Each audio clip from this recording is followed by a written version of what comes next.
जो योगी आदित्यनाथ, जो इंडिया में one of the most popular politician है, उन्होंने अजीत अंजुम को इंटरव्यू दिया और ये बहुत ही एग्रेसिव इंटरव्यू था। ऐसा नहीं था कि ये स्क्रिप्टेड है, इंटरव्यूअर इजी क्वेश्चन पूछ रहा है। ये बहुत ही तीखे सवालों वाला इंटरव्यू था जो एक इंटरव्यू को होना चाहिए। तो आज हम इसी पे देखेंगे और इसी पे डिस्कशन होगा। बीजेपी के फायर ब्रांड लीडर, 5 बार सांसद रहे योगी आदित्यनाथ, वो योगी जिनके तन पर भगवा चोला है, वो योगी जिनकी जुबान पर खांटी हिंदुत्व के धधकते जुमले हैं। चुनाव में जब भी चुनाव होते हैं उत्तर प्रदेश में, तो आपको पूर्वी उत्तर प्रदेश के एक बड़े चेहरे के तौर पर देखा जाता है और जाहिर है आप हिंदुत्व के एक आइकन भी माने जाते हैं।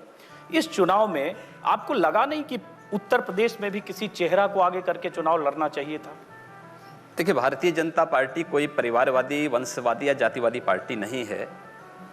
भारतीय जनता पार्टी एक लोकतांत्रिक पार्टी है। हमारे पास चेहरों की कमी नहीं, हमारे पास बड़े नेता भी हैं, हमारे पास सामान्य कार्यकर्ता भी है।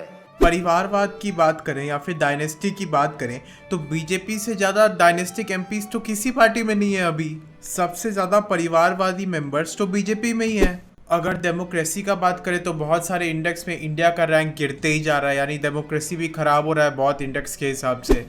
ये लोग बोलते हैं कि बीजेपी डेमोक्रेटिक पार्टी है, लेकिन एक जर्नलिस्ट को बिना ट्रायल के यूएपी ला के जेल में बंद कर देते हैं, वो भी यूपी में ही। एक पूरे मीडिया हाउस को ही बैन कर देते हैं, जिसको बाद में सुप्रीम कोर्ट बोलता है कि ये फ्री स्पीच के खिलाफ है आपका बैन।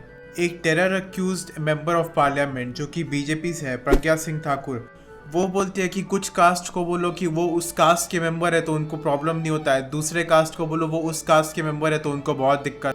अरे जब उनको उसी कास्ट के बेसिस पे इतने सालों से डिस्क्रिमिनेट किया जाए, अनटचेबल बना के रख दिया जाए, तो ऑफ कोर्स उनको अच्छा नहीं लगेगा ना अगर मान लो कोई सो कॉल्ड अपर कास्ट उनको उसी कास्ट के नाम से बोल रहा है। योगी भले ही अपना नाम और सरनेम छोड़ दिए हो, लेकिन ऐसा बोलना कि I am proud to be born as a Kshatriya, तो क्या इसमें थोड़ा सा भी कास्टिज्म नहीं है? अरे असलियत में कास्टिज्म है क्या? कोई एक कास्ट में पैदा हो गया तो अपने कास्ट को सुपीरियर बताना बर्थ के बेसिस पे, जबकि ऐसा साइंटिफिकली थोड़ा भी लॉजिकल नहीं है। तो एक कास्ट में बॉर्न होने पे प्राउड फील करना, ये कास्टिस्ट नहीं है तो और क्या है? आपको हमने सुना है बीते 10 दिनों के अंदर जो 2-3 जगह आपने पश्चिमी उत्तर प्रदेश में कहा है, योगी आदित्यनाथ का एजेंडा क्या है? देखिए, भारतीय जनता पार्टी का जो एजेंडा है वही मेरा एजेंडा भी है। भारतीय जनता पार्टी ने विकास की बात भी कही है, भारतीय जनता पार्टी ने सुरक्षा की बात भी कही है। 6 साल पहले इस इंटरव्यू में विकास की बात कर रहे थे, लेकिन 6 साल बाद इकोनॉमी में तो अखिलेश यादव की समाजवादी पार्टी के भी पीछे रह गए योगी जी। मैन्युफैक्चरिंग सेक्टर जहां सबसे ज़्यादा जॉब मिलता है लोगों को, उस विकास में तो बहुत ही ज़्यादा पीछे है समाजवादी पार्टी से योगी जी। दंगाइयों से सख्ती के साथ निपटने का कार्य करेगी। योगी जी, मैं ये पूछ रहा हूँ, ऐसे दंगाइयों से सख्ती से सरकार निपटे, अच्छी बात है, सरकार की ड्यूटी होती है, सरकार की जिम्मेदारी है कि निपटे, लेकिन क्या ऐसे दंगाइयों से, अगर दंगा ऐसे होता है तो योगी आदित्यनाथ की हिंदू युवा वाहिनी या योगी आदित्यनाथ के कार्यकर्ता निपटे? ये तो फिर अराजक स्थिति होगी। देखिए, जब सरकारें निकम्मी हो जाएंगी, एक भी उदाहरण आप नहीं दे सकते जहां पर किसी हिंदू संगठन ने दंगा किया हो या अपने स्तर पर कोई कानून अपने हाथों में लिया हो, लेकिन शक्ति का संतुलन बनाने की आवश्यकता है और उस शक्ति का संतुलन पूर्वी उत्तर प्रदेश में बना है, पश्चिमी उत्तर प्रदेश में भी बनाएंगे। अब हिंदू युवा वाहिनी की बात हो रही है जिसको योगी ने फॉर्म किया था, तो उसमें तो सुप्रीम कोर्ट ने खुद कहा था कि आपको हेट स्पीच पे एफआईआर फाइल करने में इतना ज़्यादा टाइम क्यों लग रहा है दिल्ली पुलिस से। जब योगी आदित्यनाथ 2007 में अरेस्ट हुए थे तो उसके बाद तो और वायलेंस चालू हो गया था। हिंदू वाहिनी के वर्कर लोग डीएम के ऑफिस में घुस गए थे, वो वायलेंस नहीं था according two times of India. कुछ हिंदू युवा वाहिनी के लोगों पे तो मर्डर के भी चार्जेस लगे थे। एक जगह तो हिंदू युवा वाहिनी के मेंबर्स एक कपल को ही मारने लगे लव जिहाद बोल के। तो ये कोर्ट का काम है डिसाइड करना कौन कितना क्राइम किया, उसको कितना सजा मिलना चाहिए, या फिर हिंदू युवा वाहिनी जैसे ग्रुप्स का जिनका कोई अकाउंटेबिलिटी ही नहीं है। और बजरंग दल जैसे ग्रुप्स पे तो बहुत सारे एलिगेशंस लग चुके हैं, क्रिश्चियंस के अगेंस्ट हेट क्राइम्स के या फिर मुस्लिम्स के अगेंस्ट हेट क्राइम्स के। चलिए, वो काम सरकार का है। अगर लगातार हुए आपके इल्जाम में आंशिक या पूर्णतः सत्यता है, इसकी जांच सरकार का जिम्मा है। और ये सवाल उठे हैं, आपने जिन मंत्री का नाम नहीं लिया, लेकिन हाँ ऐसे सवाल उठे हैं। लेकिन सवाल उठता है, ऐसे हालात अगर कहीं बनते हैं, उससे निपटने की जिम्मेदारी मैं फिर कह रहा हूं सरकार की है। जब सरकारें निकम्मा हो जाएंगी, योगी आदित्यनाथ जनता को खड़ा होने का अधिकार नहीं होनी चाहिए। जनता को खड़ा होने का अधिकार है। अपनी सुरक्षा के लिए जनता को भी खड़ा होने का अधिकार है, सरकारें निकम्मी हो जाएंगी तो इसका मतलब आप जनता को उकसा रहे हैं? उकसा नहीं रहा हूं, अपनी सुरक्षा के लिए उनको सावधान कर रहा हूं, जागरूक कर रहा हूं। अब राइट्स के कुछ डिस्कशन के बाद योगी जी बोलते हैं कि जनता को भी खुद अपने लिए खड़े होने का अधिकार है। हाँ, ये बात ज़रूर है कि इंडिया में सेल्फ डिफेंस के लॉज हैं। अगर आपको कोई जान का खतरा है तो आप अपने सेल्फ डिफेंस के लिए किसी पे ऊपर अटैक वगैरह कर सकते हो, अपना डिफेंस कर सकते हो। लेकिन मान लो आप सेल्फ डिफेंस पे कोई एक्शन नहीं ले रहे हो, आपके घर से मान लो 10-20 किलोमीटर दूर कहीं राइट्स हो रहे हैं, आप वहाँ जाके उसमें खुद पार्टिसिपेट कर रहे हो, तो वो तो 100% ना लॉ उसको सेल्फ डिफेंस पे कंसिडर करेगा, ना वो मोरली सेल्फ डिफेंस में होगा, वो एक क्या बोलते हैं क्राइम होगा।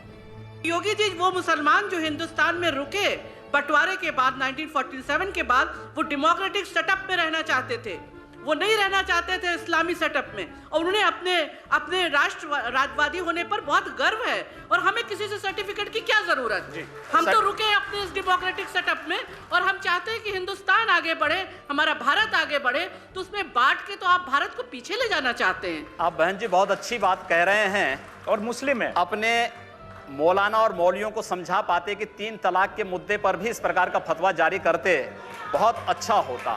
किसी के इंडिया में रुकने या देशभक्त होने से या किसी कम्युनिटी के देशभक्त होने से उनके प्रीस्ट का, उनके रिलीजियस लीडर्स का कुछ इश्यूज पे कंजर्वेटिव होने या फिर मिसोजिनिस्ट होने, इन दोनों चीज़ों में तो कोई रिलेशन ही नहीं है। योगी जी ट्रिपल तलाक कहाँ से ला दिए इस टॉपिक पे।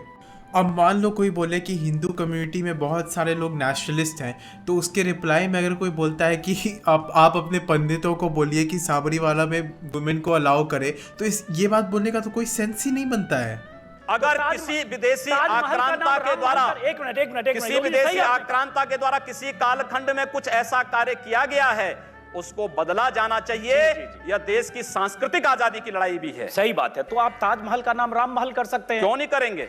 कर देंगे, बिल्कुल किया जाना चाहिए। आवश्यकता है तो किया जाना चाहिए। चलेगा तो जो मुमताज महल के लिए शाहजहां ने ताजमहल बनाया, उसको जांच का विषय है, चर्चा करिए ना इस पर कभी खुले मंच पर। अच्छा, तो इसका मतलब जो भी पुरानी विरासत है, अगर कहीं लाल कोई विरासत नहीं, कुतुब मीनार जो देश के हित में होगा, हमें वह कदम सख्ती के साथ उठाना चाहिए, बिना सोच, बिना लौंग लपेट के, बिना संकोच के। तो जो देश के हित में, देश की सुरक्षा के हित में है, आने वाली पीढ़ी के भविष्य के हित में, हमें वो कदम उठाने में कोई संकोच नहीं करना। ताजमहल का नाम राम महल बनाने से कौन सी देश को सिक्योरिटी का फायदा हो जाएगा? कौन सा, क्या देश के जीडीपी में क्या 2% बढ़ जाएगा? क्या अनएम्प्लॉयमेंट कम हो जाएगा? क्या लोगों के वेजेस बढ़ने लगेंगे? ये क्या लॉजिक है? किसी का नाम चेंज कर दो तो देश का तरक्की होगा। और रही बात 500-600 साल पहले लोगों के, इनोसेंट लोगों के मरने का, तो 500-600 साल पहले तो बहुत लोग बहुत सारे क्राइम करते थे, चाहे कोई भी राजा महाराजा हो, चाहे फॉरेन का हो, चाहे इंडिया का हो, उठा के देख लो, कोई ना कोई तो क्राइम किया ही होगा आज के मोरालिटी के हिसाब से। तो क्या सबका नाम मिटा दिया जाए? अब जैसे जैसे सेंचुरी बीतता है, जैसे जैसे टाइम बीतता है, वैसे ही लोगों के थॉट और ज़्यादा अच्छे होते हैं जनरली। जैसे 500-600 साल पहले कोई डेमोक्रेसी वगैरह का नहीं सोचता था, सब मोनार्की वगैरह बोलते थे, जो योगी आदित्यनाथ खुद बोले कि कांग्रेस करता है और वो गलत है, तो वो तो सारे राजा महाराजा करते थे ना 500-600 साल पहले। लेकिन आज योगी जी और बीजेपी की पार्टी उसी चीज़ को क्यों क्रिटिसाइज़ करती है? क्योंकि लोगों का थॉट डेवलप हुआ है। आज के ज़माने में लोग डेमोक्रेसी वगैरह को ज़्यादा अच्छा बोलते हैं, समय के साथ साथ लोगों का थॉट इम्प्रूव होता है। तो आज के मोरालिटी के बेसिस पे अगर आप 500-600 साल पहले क्या राजा, कौन सा राजा क्या क्या अत्याचार करता था, उसको जज करने बैठोगे, तब तो सबके सभी क्रिमिनल निकलेंगे, मेजॉरिटी क्रिमिनल निकलेंगे और सबका नाम चेंज करना पड़ेगा। लेकिन योगी जी बस कुछ ही राजा का नाम चेंज करते हैं, सबका चेंज नहीं करते हैं। वो क्यों? वो तो योगी जी को ही पता होगा। जैसे कास्टिज्म वगैरह, तो इंडिया के भी सारे राजा महाराजा बिलीव करते थे, मेजॉरिटी लोग। इसका ये मतलब थोड़ी है कि जो भी राजा महाराजा का नाम है, जहाँ पे भी है, सब कुछ हटा दो, सारे रोड का नाम चेंज करके कुछ नया ही नाम रख दो। इसका तो कोई सेंस ही नहीं बनता है। उर्दू बाजार को हिंदी बाजार बताना या बदलवा देना, उर्दू हमारी पहचान हिंदी से है या उर्दू से? मैं आपसे पूछना चाहता हूँ, आप फिर मुझसे उर्दू में ही पूछिए। मेरी भाषा, हमारी पहचान सिर्फ एक लैंग्वेज से नहीं है, बहुत सारे लैंग्वेज से है। जैसे इंडिया में 22 ऑफिशियल लैंग्वेजेस है, उसमें से एक उर्दू भी है और एक हिंदी भी है।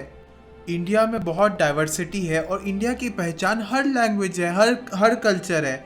बस एक ही लैंग्वेज में सबको इम्पोज करना या एक ही लैंग्वेज में सबका नाम चेंज कर देने का तो कोई सेंस ही नहीं बनता।